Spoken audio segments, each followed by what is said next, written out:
Hey guys, welcome to my first reading vlog that I'm doing. I've never done one of these before, but I've wanted to for a very long time. And Colleen Hoover just released a new book, Reminders of Him, and I thought it was a perfect time to do one. So let's get the book because it's on my bookshelf still. This is the book. I'm very excited to read it. It already sounds sad. I'm gonna try to make this reading vlog spoiler free and then just put the spoilers in the end, so I'll like put a warning whenever I'm about to talk about what happens in the book or something like that. I do have a couple of predictions. I have not even read the description of what this book is about. Like I haven't even read this. I'm just kind of going into it blindly, but Reminders of Him. First of all, the title makes me think a male character is gonna die because it's reminders. So that's not very exciting. That's just sad. I don't know. Kind of scared to read it. Colleen Hoover has some big plot twists.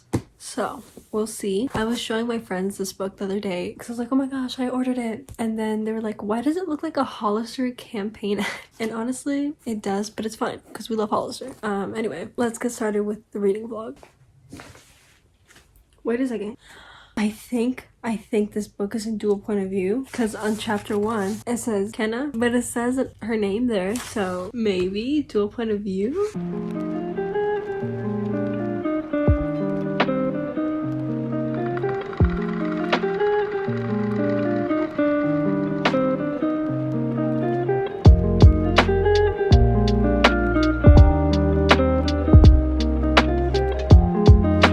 Okay, so not much has happened. It's just I'm actually kind of confused, but I was right about the dual point of view because there's another name. I'm gonna read for a little bit. I'll come back. If there's anything of importance that I want to share, I'll share it. Although I will say that the first couple lines in the chapter really shocked me. I was not expecting that. So, you know. Oh. I'm on page 29. And I'm already shocked. Like, I made a prediction and I was like, this could be part of the plot twist, right? Wasn't even done reading the page when my prediction was like confirmed to be true. So it's great. It's not great. It's very, I don't know how to explain my emotions right now. I was just left in complete shock. I'm gonna continue reading. I'm probably gonna read until like, I'll give myself to chapter 10. We'll see. I'm gonna read for a little bit more. If there's anything else that happens, I'll come back. I'm 50 pages in, so like this much. And I feel like I can talk about the shock that came to me in the first 2 pages. Not 2 pages, in the first like 2 lines of the book. If you don't want to hear this tiny little spoiler, I wouldn't even consider it a spoiler because it's in literally the first page of the book. But Reminders of Him, it starts out talking about the guy who died. Basically, Kenna starts off by saying, and I quote, "There's a small wooden cross staked into the ground on the side of the road with the date of his death written on it." And first of all, I was like, what? You know? So the guy who died, his name is Scotty. It was her boyfriend at the time, and I think they were in a car accident, and then she went to jail for involuntary manslaughter for 5 years. Now, she has a 4-year-old daughter who is about to turn 5, so that's that. And basically, she's trying to get her back because she's out of jail now, and she's like trying to rebuild her life. I'm gonna read I'm on chapter 8, about to be on chapter 9. I'm just gonna read all the way till chapter 10. Like, I'll read chapter 10, so I'll stop right before chapter 11. And then I'm gonna stop reading for a little bit because I've been reading for 2 hours, I think, apparently. Not yet. I started reading at 12:30. It's 2, so I'm just gonna read that really quick and then I'm gonna take a break. I'm also eating some strawberries.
Okay, I made it to chapter 11 on page 67, so I'm gonna take a break, I'm gonna shower, and then I'll come back and read for a little bit more. Okay, I just got out of the shower and I'm gonna continue reading. I'm probably not gonna do any time lapses just because I feel like it's a little boring, but whenever there's anything significant that happens, I'll come back. But I also think a big part of this video is gonna be the spoilers at the end, so I'm gonna continue reading and I'll be back. I'm on chapter 15, this much in. So much is going on. Basically, there's two sides to this story. She hasn't seen her daughter since she went to jail for something. Like, she's just trying to see her, talk things out with the people that have her daughter. But Ledger knows the people that have her daughter and isn't really wanting her to appear in their life. And she was saying how she's trying to put herself, like, you get to feel what the people that have her daughter feels and what she feels, so it's kind of like you're choosing a side. But it's just like I can't choose because I see where both sides are coming from, and it's very sad. Anyway, that's basically the update.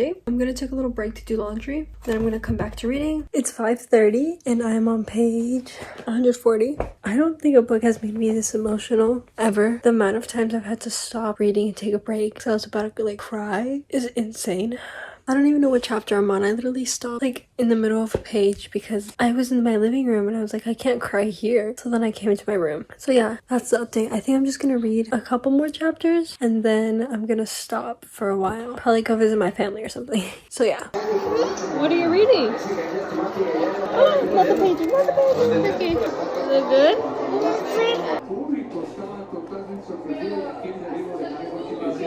Okay, it's like almost 2 in the morning and I'm about to go to sleep. My family got together to watch a fight, so I kind of spent time with my family. I did read over there, so I have around 70 pages left to read. I'm on page 255. So yeah, that's the update.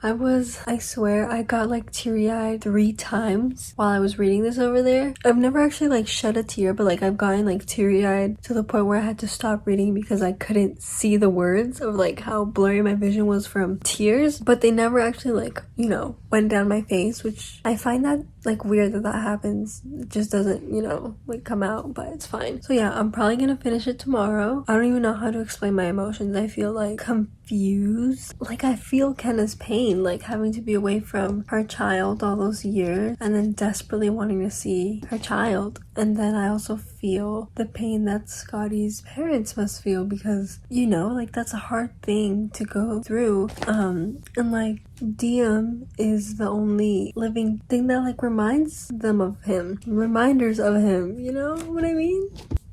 I don't know. I'll see tomorrow when I finish the book. Okay, I'm gonna read a little bit more of reminders of him. I've been putting it off, but I need to finish it.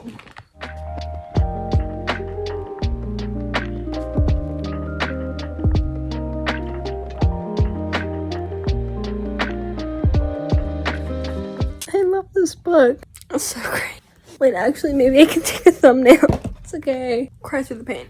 It's fine. We're doing great. We're doing great. Anyway, I'm gonna read a little more. I just finished reading Reminders of Him. Oh my gosh. I loved it so much. I'm so happy. I need a little bit of time to process the book, so I'll talk about it tomorrow. Okay, hey guys. It's been about a week since I started reading Reminders of Him, and I am now gonna do my little thoughts on the book. Where did I leave? If you hear like a noise in the background, that's my computer overheating because I'm waiting to win Bad Bunny tickets. I have been doing this the whole morning, so you know, but I need to do this, so it's just silent in the background and I see like the song like right there. So, you know, we're just gonna continue. So, first of all, I want to start off with my predictions. This is how I thought the book was gonna go. I thought, because I didn't read the back, if I would have read the back, I wouldn't have this prediction. But just based on the book title, I thought it was gonna be like, oh, like, girl was gonna fall in love, and then the guy was gonna die, and then she was gonna find little reminders of him. You know, reminders of him. Starts off with the girl getting out of jail. She was in jail for involuntary manslaughter, because she got into a car accident with a guy. Not the guy, but... So, I'm just gonna start using the names. This is a spoiler. Kenna got into the car with Scotty. They were in love. They were driving. They were drunk. First of all, don't do that. Drive drunk. Got into a car accident. She fled the scene. That's what everyone thinks they know, because no one actually asked her for her version of the story, or she never told it because she was also in utter shock that the love of her life just died. You know what I mean? And this comes after she pled guilty. She found out she was pregnant, so She now has to be in jail for 5 years. She can't keep her baby. She has to give the baby to his parents, and then finally gets out of jail, right? She wants to get back her child, right? Before going there, she stops at this bar that used to be a bookstore. She meets this guy. They are, you know, just, you get, it's dual point of view, so you get both sides. Like, he thinks she's cute, she thinks he's like kind of cute, whatever. And then finds out his name is Ledger, right? Let me go back to my annotations on this, and I annotated right here. It says she was now like thinking about like in the past, and she said, you know, Scotty told me he loved me like halfway through the relationship, and then there was a night where she was supposed to meet his best friend, but something happened. They never met, and I highlighted, he was supposed to introduce me to a guy he considered a brother. That meeting never happened. I can't remember why. And then on the side, I wrote Ledger ? And then down here, it says, something stuck with me, a name, Ledger, the best friend who never showed. And then she finds out his name is Ledger, and I'm like, oh my gosh. And then it was confirmed because he has a bright orange truck, and then on their first date with Scotty, he picked her up in a bright orange truck, and he said it was his best friend's because his car was in the shop. So, you know, then you're like, oh my god. Anyway, that's kind of like the first thing that I wanted to point out because it was the first prediction that I got right. But anyway, that was that. This book, like, I have never felt so emotional with a book. Maybe that's just because I have a really strong bond with my mom. And in this book, you see her that she really, really wants to be with her daughter and stuff like that. Like, she's doing everything she can to be with her, but she also wants her to have a good life. And if her being in her life isn't gonna be good, then she's not gonna force it. She wants her to have the best life regardless. So, I don't know. I just love it. And then Ledger, he was like helping raise Diem, and I love him so much. My favorite character was 100% Diem. She was just funny. Oh my gosh. Another quote. So Diem is showing Ledger her turtle that she just got. And he's like, okay, like, what's your turtle's name? And she goes, Ledger. And he's like, you're naming a turtle after me? And she goes, yeah, because I love you. And I'm like, that's so cute. So can someone please name a turtle after me now? That's all I want, a turtle named after me. Another part of the book that I want to talk about briefly, when Kenna was putting herself, this is why I think this book like messed with my emotions so much, was because you got to see both sides of the story. And it's really hard to pick a side and feel so passionately about a side when you also understand where the other side is coming from. Because obviously, like, his parents are like, she like ruined our lives, like